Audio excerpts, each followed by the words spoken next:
梁子榮議員。多謝主席。主席，我留意到教育局咧喺課程當中有 STEAM 啦同埋 STEM 嘅教育啦，小學科亦都獨立成科啦。但係內地咧最近其實已經係將低空經濟咧都已經推出一啲嘅新嘅課程。點樣可以讓到學生可以掌握呢啲前沿嘅發展知識？特別就係政府未來會唔會推出一啲譬如新嘅輔助課程？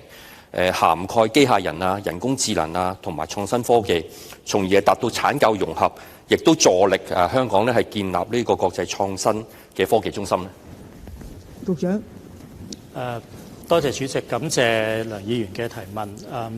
關於一啲對於新興科技嘅了解啦，正如議員所講，喺而家嘅小學科學科或者其他我哋嘅科技教育嘅學習範疇啦，以及係相關嘅科技嘅相關嘅科目咧，都係有一定嘅着墨嘅。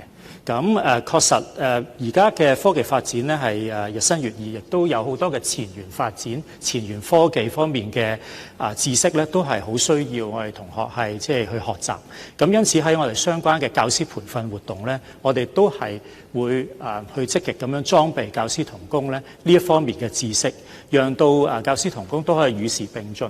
咁其實喺課程裏邊亦都有足夠嘅空間咧，可以讓到我哋嘅喺日常嘅教學當中係可以俾到我哋同學接觸到，亦都了解到包括低空經濟等等嘅一啲前沿嘅科技嘅發展社會嘅發展嘅一啲嘅需要咁樣嘅。咁我哋會繼續去加強呢方面嘅即係教師培訓啦。咁亦都喺個課程裏邊係會持續去更新。咁亦都喺坊間亦都會安排一啲相關嘅一啲學生嘅活動啦，讓到我哋同學可以咧係更加掌握相關嘅知識同埋技能。多謝主席。